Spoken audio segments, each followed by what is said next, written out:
So when I was thinking about like, hey, you know what?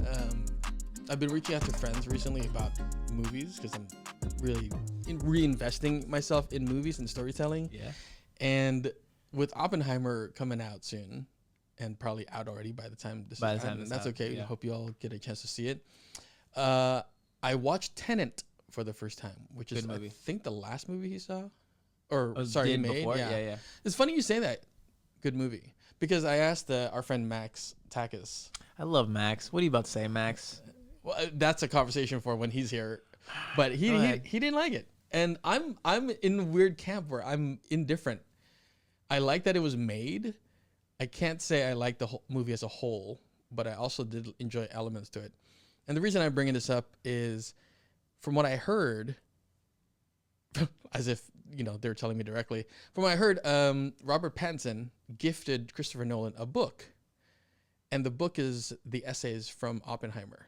Oh. And I think that helped kind of move, like you never know what you're inspired by, right? Like Lin-Manuel read a book on his vacation about Alexander Hamilton and wrote it. He was like, this is a hip hop story. Yeah. And took a couple years, but he got it done, right? So whenever I'm at like bookstores, I'm always looking at books thinking, is there a book here that's going to inspire me to write something or tell a story or adapt? And mind you, I have no skill set in adaptation, but it is on my mind. I'm like, come on, book, speak to me, right? Speak to me, book. Yeah, exactly. And I will say, like, it's funny because like I did read a book some time ago called Rich Dad Poor Dad, and I think it was on those car rides after work where I might have brought it up. I don't know. Do you remember? Did you read the whole book? No.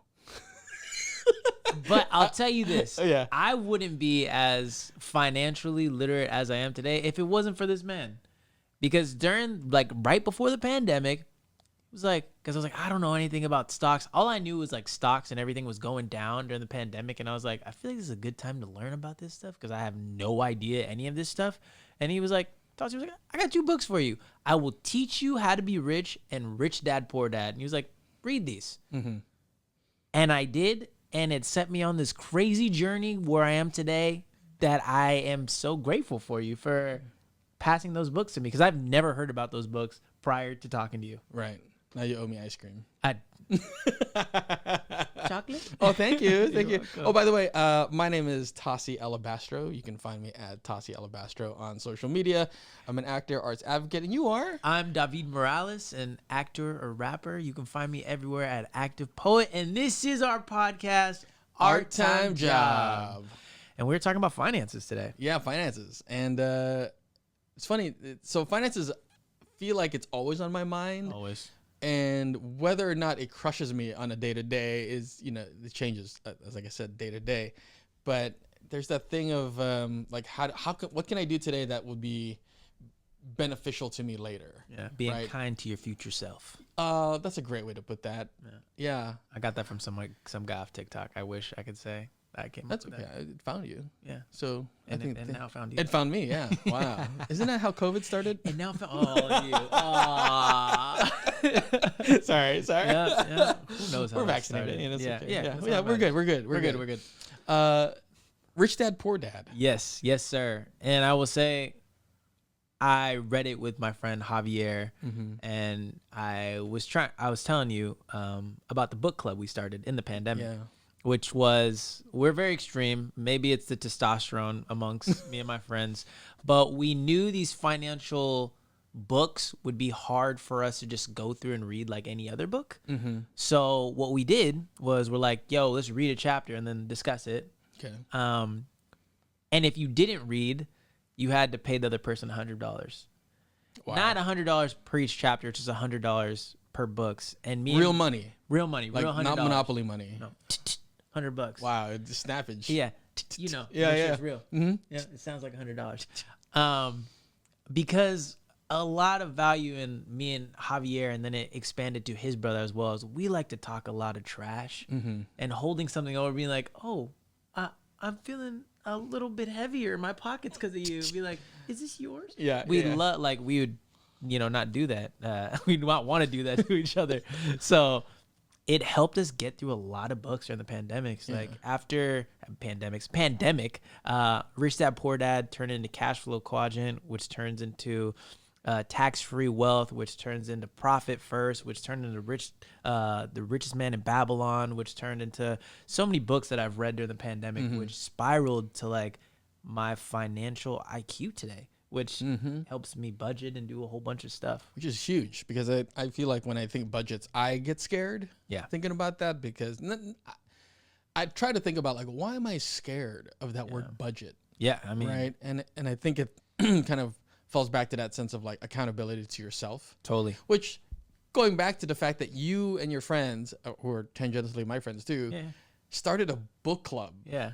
And it also helps, like, this is what I love about theater, side tangent, that we get to like sit in a script for a little bit longer than some film people and collaborate. Like after a chapter, some things that resonate for me might not have resonated with you. Right. And vice versa. And I'm like, oh, I didn't pick that up. I'll be like, oh yeah. I understand the importance of book clubs now. You didn't before? No. Okay. I also didn't like to read before. Sure. Yeah. There are a lot of people who still don't like to read, and that's, I've always liked movies, Yeah. I want to be on the TV, but like I really enjoy reading in that time to myself. Would you say, and this is not related to Rich Dad Poor Dad, but like reading in general, would you say that your capacity to read longer maybe has improved? Like, like an athlete, you exercise, you get better. It's a muscle for sure, and I love it. I love spending the time to just read. I have that issue where I read and I get sleepy no matter what time of day it is. Really? Yeah. And so I'm always, even scripts, like, oh, this is a really interesting script. I'll wake up and I'll have dreamed of what I had read. Oh, nice. Or I'll had, if I was working on a problem. Yeah, exactly. Where was the Giants? Yes. What page was that on? It was so good. I know. So that's why I asked you that, because I'm like, I love the idea of a book club. By the way, you never invited me. I'm sad.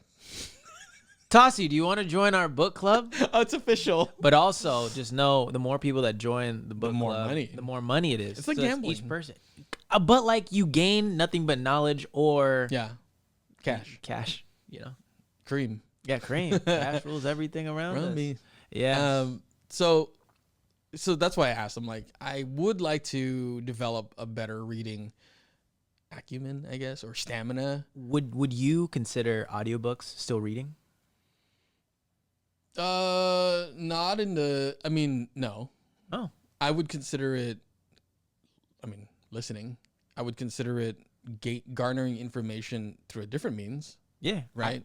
I think it's a different muscle, but I feel like the point of reading, at least for me, one, I'm trying to get better at cold reading. That's like me working on acting as well, so I read out loud. So I'm just like doing that, working that muscle. But also, I'm just trying to intake the knowledge that everyone's trying to pass on to us. So in that aspect, if you wanted to join our book club and you wanted to listen, I think that's perfectly valid. Well, let's do some quick cold reading right now. Page 42. If only I had Rich Dad Poor Dad. Oh, what? Thank you. Wow, with a highlighter and everything. Well, I'm rereading it right now. My girlfriend is interested in financial literacy as I've been like speaking highly of this. That did I find a good page? Let's see. By the way, this is total transparency, unscripted. I was just gonna say I'll find a page, or I'll come up with a page, and that page was 42, and you can read me something from there. All right. One highlight I have on page 42. By the way, who wrote Rich Dad Poor Dad? Robert Kiyosaki. Shout out him. Okay. He is my rich dad. Don't talk bad about him. Okay, well. If they weren't interested in money, then why are they working? And I think in this, there's another quote. I'm trying to figure out the context of this. Yeah, no, I'm already thinking about that. Like, if they weren't interested in money, why are they working? I think the point of that in this chapter, it was chapter 2, was talking about the whole fact of what is your end goal with money and working. Like, if your goal is not to be financially literate, then you'll never achieve that goal. Rather than if you want to have a good life and spend your money, then that's your goal. But like, if your money's not working for yourself, then you're not ever going to be financially literate. Yeah. Do you have any? That's really good. Thanks. there's a moment of silence there. Yeah, you're for, like, for some wow. dreams that just died. No, I'm just kidding. Just drop. Yeah, no, I'm thinking about like setting goals for yourself because I'm turning 40 this year. And yeah, right. Woo! And for a great deal of my life, I have I suppose a estranged relationship with money. Not that I hated it, but it was never. All of us do. Yeah, and I will say it never motivated me. Mm. Right. Mm. And so I have to develop, and that's okay. But I think it was having to develop a different relationship with money and what that means to me. Yep. And so while it didn't motivate me to, in a sense of like, oh, I got to do this to make money, my mindset is more like, oh, I'm doing this. Oh, I'm making money. Yeah. Right. So two different things. Yeah.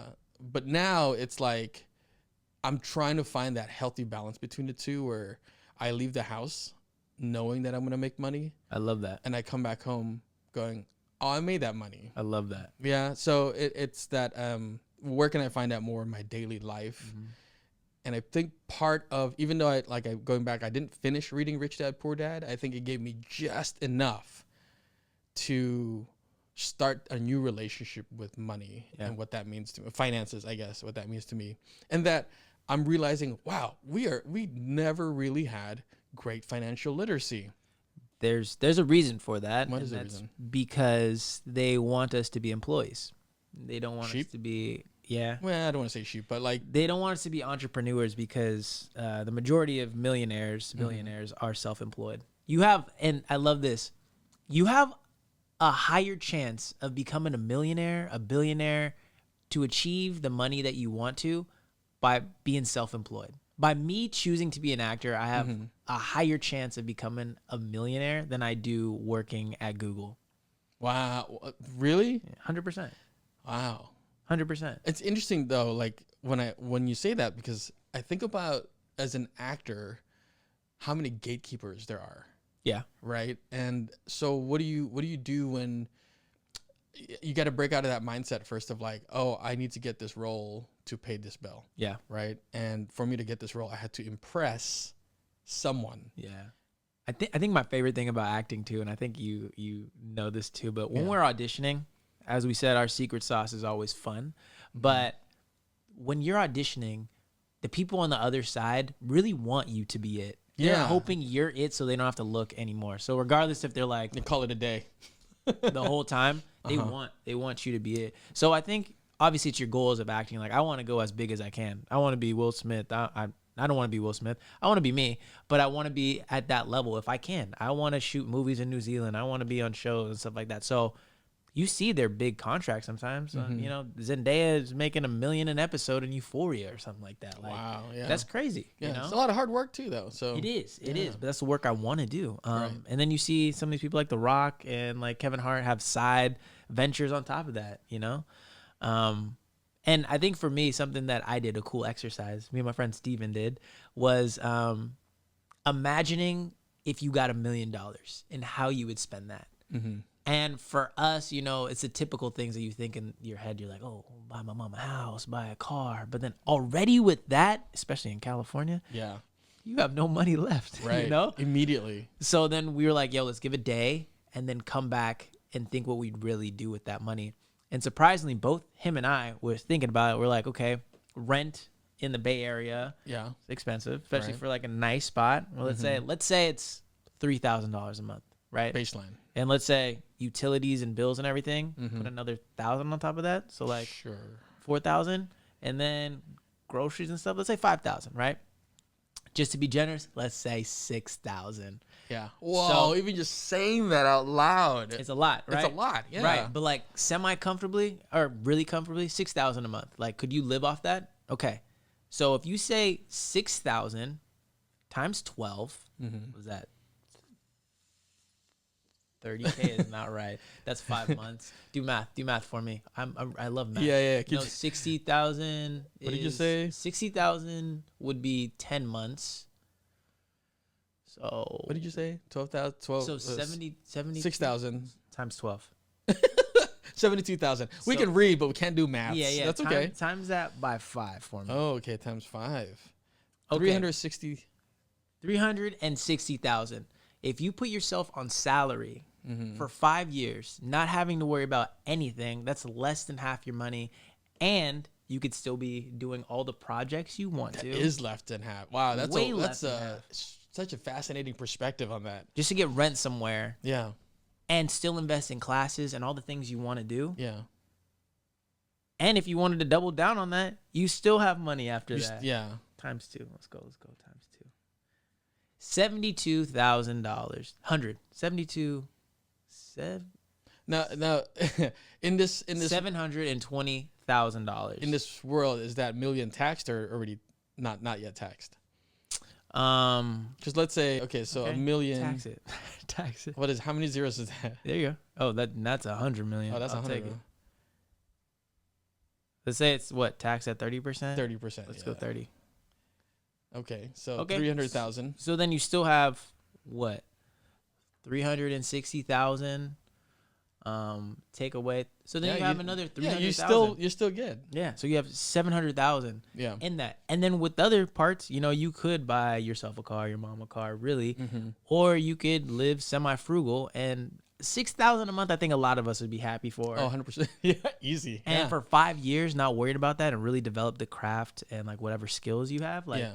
for me, in my head, when I get $1 million, that's Yeah, what I plan to do. I plan to put myself on salary for X amount of years and then invest in myself and the things that I want to do. Maybe get a trainer, maybe a nutritionist, maybe take more classes on the things I really want, because Yeah.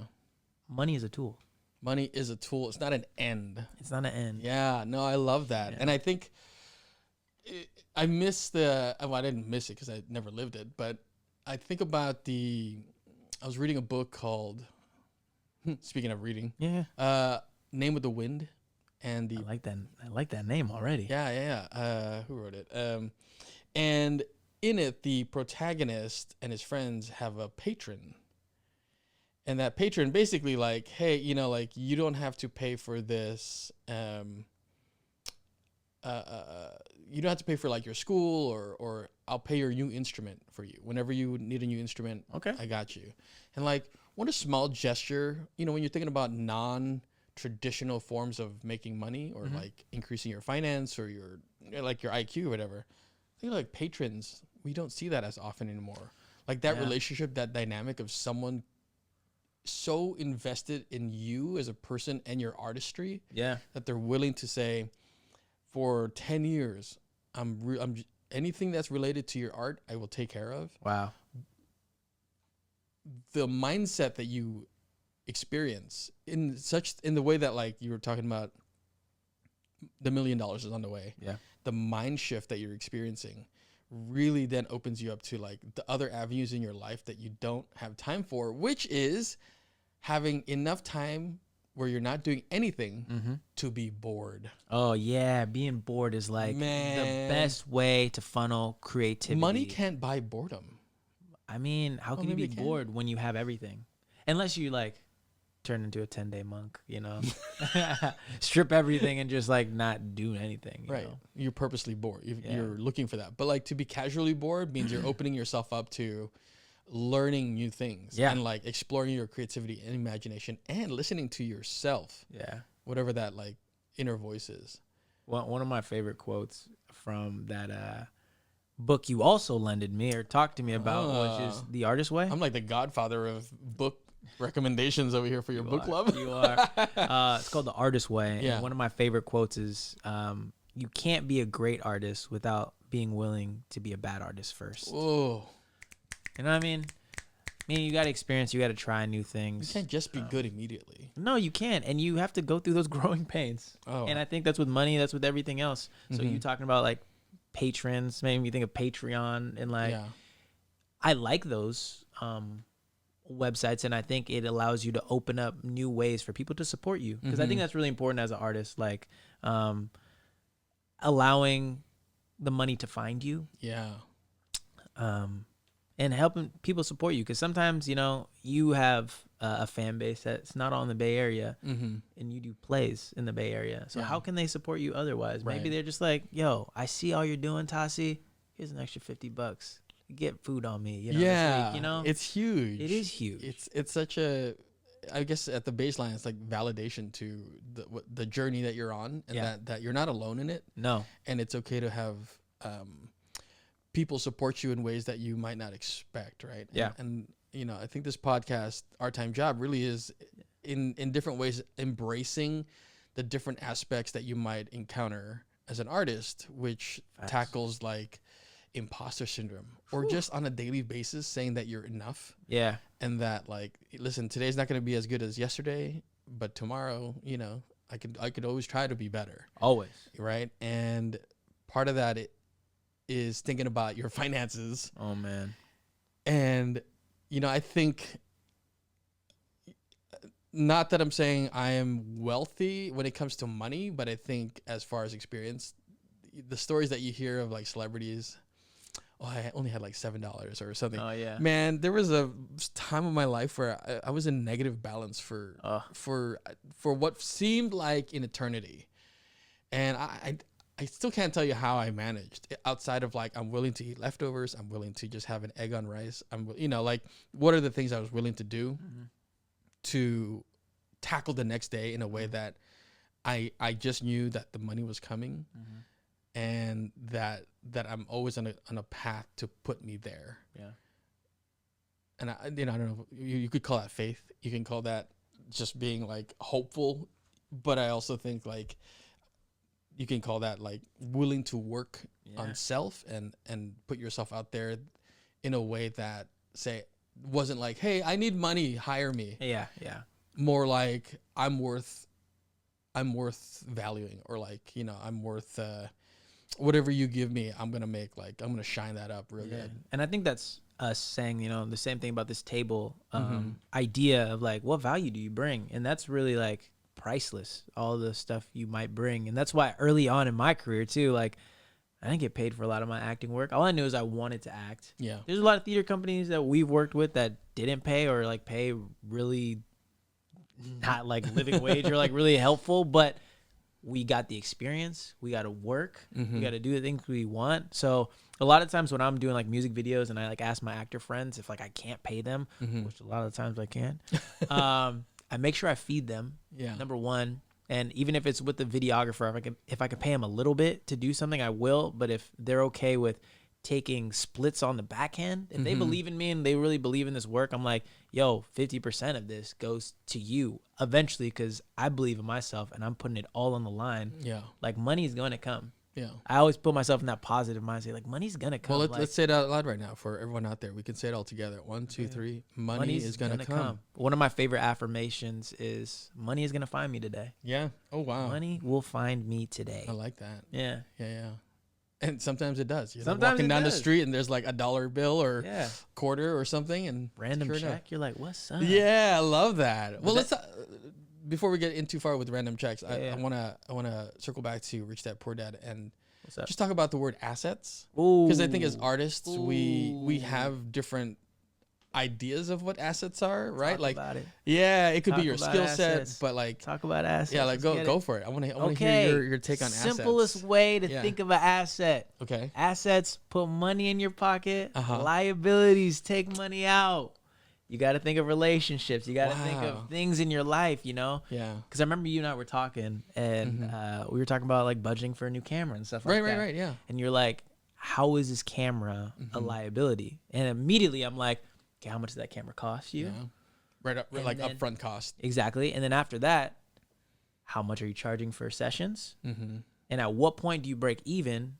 And then from there, it is a money-making machine. Profit. All profit. Yeah. And that's your asset now. Like, I have a recording studio. I've already broken even because of the voiceover gigs I've done.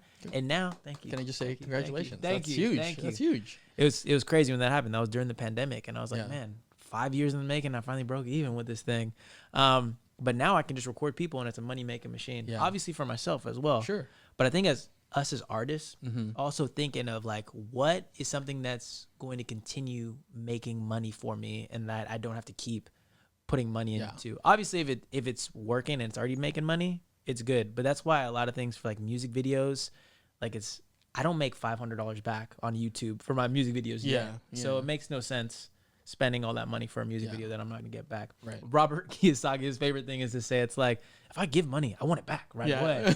You know? So he's like, he wants his money back. So how do you get that return on your money? And an asset for all of us is like YouTube. Yeah. You create content once, wow. Yeah. Now it just pays you for the rest of your life if it does well, which then I guess that makes me curious, right? As someone who also makes content creation or content on platforms, and for those who might be interested in getting into that world, assets and investments. Ooh. Right? Like, because investment can really mean anything. It can be investment in skills, which Yeah. in our world is like training, Yes. right? And that's hard to quantify that in some ways. It is. Right.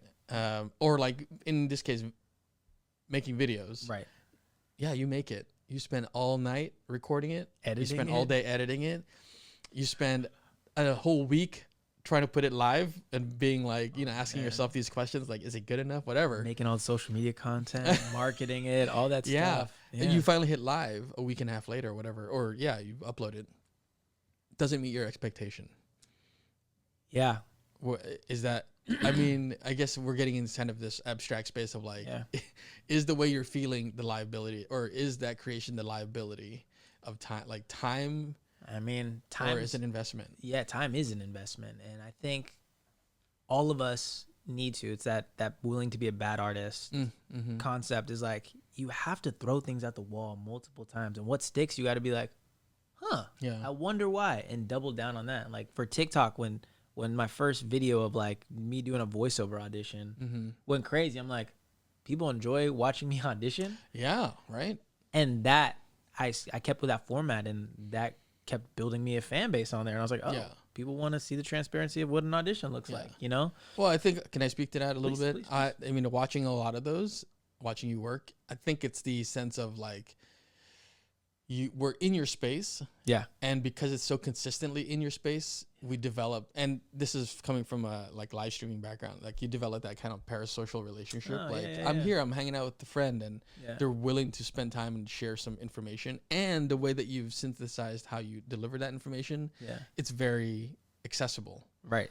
And you're in the accoutrements of doing it, right? You're not I don't know what you said, but that sounds so good. Accoutrements. Yeah, you got your headphones on, your microphone's there. Yeah. Like you're not trying to hide that behind a desk, and it's like, not to say it's not well produced, but you know what I mean? Like there's you could feel connected. Yeah. So just letting you know, like, thank you. I don't think that's something that people immediately can do. Yeah.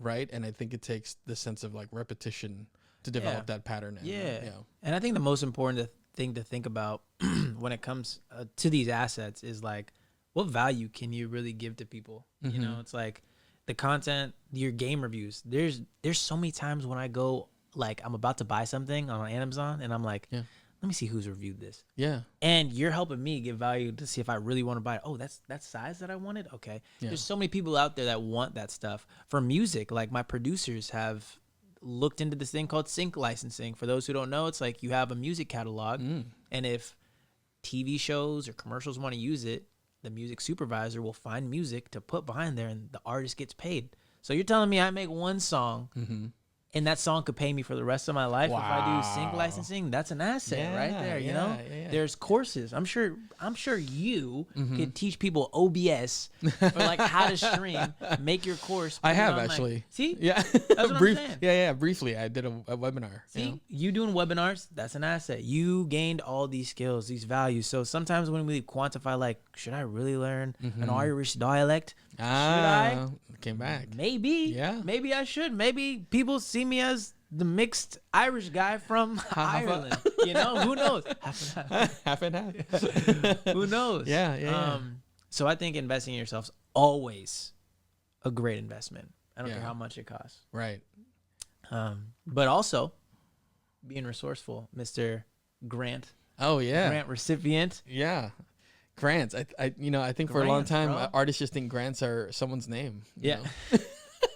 Or like something completely like they would never choose. Yes. I think I've noticed that's one of the, talking to a lot of applicants for, for those of you who are new to this podcast, Dav and I are both recipients of Emerging Artist Grants Awards, the Lee Weimer's Emerging Artist Award, Yes. and the Silicon Valley Content Creates Emerging Artist Award. And, Both were for $5,000. So yeah, unrestricted grant. So there's a lot of language around grants that I think when you're starting off, you don't immediately think about money in that sense because you don't know if you deserve it.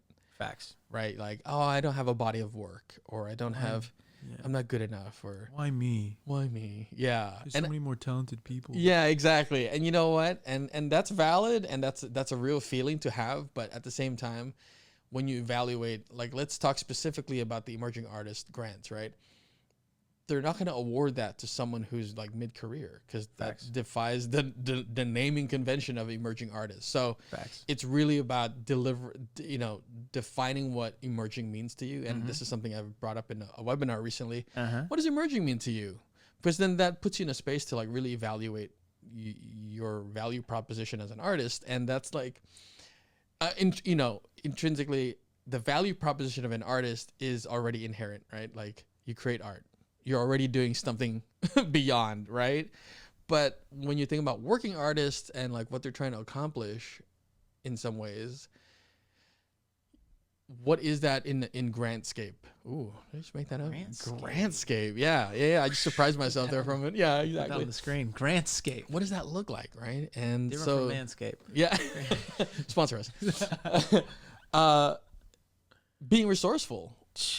And we'll have more deep dives on this topic. That might be a whole episode of itself. Just like your artist statement, like, how to apply to these grants, like things to look out for. And I'm so surprised how many people don't apply for grants. You've been on me since day one about this because it took me 2 tries for the Lee Weimers and 3 tries for the Silicon Valley Creates grant. Yeah. But like you get better each time, and you shoot yourself down each time. And be like, of course, I knew they weren't gonna choose me, but then they do because you get better. Your artistry gets better in the time. Like if you are somebody who doesn't plan to stop, being an artist. Yeah. I think that's the thing. If you're motivated in a sense that this is your life for you, or that's how you feel at the time, you gotta put yourself out there. I think about the the Wayne Gretzky, Michael Jordan quote that gets tossed around. Oh man, what is it? Here we go. I'm looking for a reference. That you miss 100% of the shots you don't take or make or whatever it is, and it's true, right? And it's such a almost silly when you think about it. Yeah, of course you don't make any of the ones you don't take. How does that apply to your artistry? Man, it's really funny. I was just on this freestyle for Any Given Bars. It's probably out by the time this is out. And one of my lines that I loved when I was writing that I said, how does it start off? Forget it. I'm just going to go. So I said, as silly as it sounds, I'm the best around because I take all my shots and I shoot all my rounds. I don't make them all, but that ain't what counts. Ooh. Because you learn so much by trying. That's the mindset. That's a great mindset. And all of us are, and I know you've seen this. I mean, we have friends who have crazy careers on YouTube, TV, and all that stuff that you'll meet eventually as the podcast keeps going on. But like, we are one video away from changing our lives. Yeah. Always. But that's the thing, right? We always try. And I think the focus is not on the end result. It's really about the trying. Yeah. And just putting yourself out there and the willingness to continue pushing forward and executing on ideas. Yeah. Right? Yeah. What a great quote too. We gotta start doing more quotes. More quotables on this. Yeah. You know who's cracking me up? Who? No, not who. You. Oh, me. Oh, I guess you. That is the who. Who? The Owls. Okay. Yeah. I remember the Lee Weimer grant is the first one that I won. Yeah. And it was on the 3rd try. Second try. And after the first year, I was really down on myself, and it was you and I coming back from Red Ladder. Yeah. You want to take over this story? Well, okay, because you already won the grant.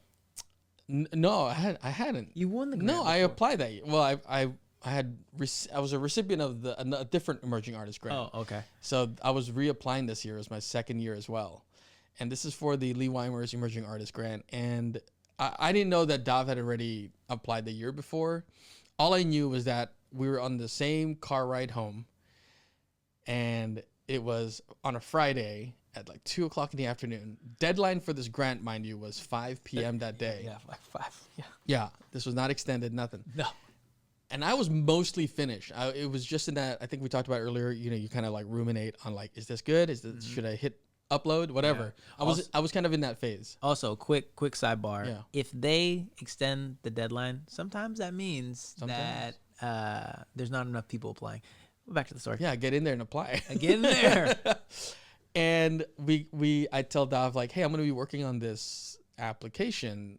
Where have you applied? And I think you were kind of sort of flippant about it. You're like, I didn't win it last year, so. And I knew you're a busy person, like you are. Yeah. You meaning that you have a lot of projects. So I didn't really want to push it at the time. But then when I found out that you were just gonna go back to your studio and like, you know, work on music that evening, I'm like, well, do you want to just hang out and like fill this out? I'll help you. And so yeah, we get to my house. I finished mine fairly quick. I uploaded because it was, like I said, almost ready. Yeah, yours. And I'm like, what do you need help with? And what was it? I mean, some of these grants make it really tricky to like, you need to size your photos to this, or your video needs to be this specs, or like it has to be a certain thing. And Tasi was like, I got it. I'll size all your stuff. I'll make sure it's in this size file. Right, format. Send me all that stuff. And I was like, dang, Tasi's really making it easy for me. What excuse do I have? And I think in that, like, you've been a mentor to me, and like sometimes you need that community push, or like the book club. You know, I know if I don't read, it might be 10:30 at night, and there's a 40-page chapter that I gotta read. If I don't read the next day, I gotta pay $100. Oh my God, that's $100 out of your pocket. Exactly. My God. When I should have made time for this, and you helping me make time for stuff like this is like, I was a recipient of that grant because of you. Yeah. Congratulations again. Thank you. Yeah. Congratulations to you too. Dav ended up taking that home. I mean, you know, if it isn't evident at this point. Yeah. And I was so proud of you. Thank you. Yeah. I'm proud of you too. You've definitely been somebody I look up to, and like I inspire to like achieve the same accolades as you. Well, and you know what? The year after, I was like even more hungry for it, and I had way more samples to work from. Yeah. Not that I didn't have a lot already. Yeah. But I think the year strengthened my mission and what I wanted to accomplish. Yeah. And that changed, right? And so for those of you who are being resourceful and are chasing after grants, just remember that like every year that you apply, you want to put yourself in a mindset that you're not stagnant, and that there's maybe one or two things that you improved on or moved into or shifted in your thought process about your artwork, your artistry, that you can put in these grants, and know that on the other side of this are other people who are reading it. And also, if they're doing a good job, they remember you from the previous year. So they've seen your progress. Yeah. You never know when you're out in the community. Sometimes you get these looks of like, does that person recognize me? Yeah. And sometimes you don't even know that they're a panelist of something. And so they kind of know you intimately in a weird way, but you didn't know that that was them, right? Yeah. So, you know, being resourceful is kind of part of that, and knowing like where to put that. And, you know, Yeah, I also say pro tip, after you have written up your grant, save the questions and save your answers, because usually all these grants are asking something similar every single time. So then you can just adjust from there, especially if it's a grant winning.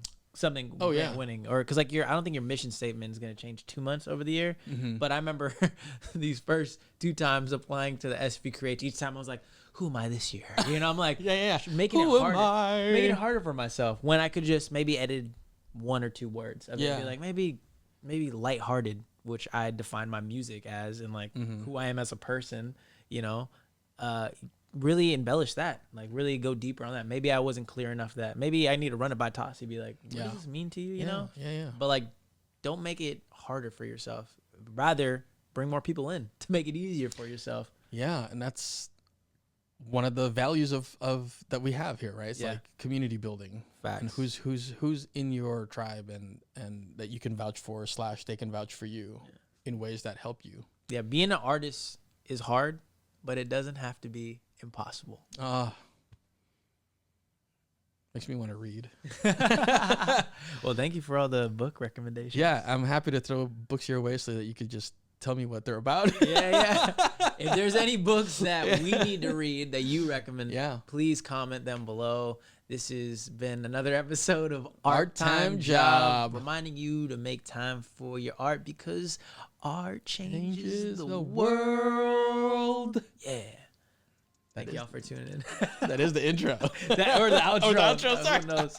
We might put something else in there. Yeah. But for now, For now. see you in the next one. See you soon.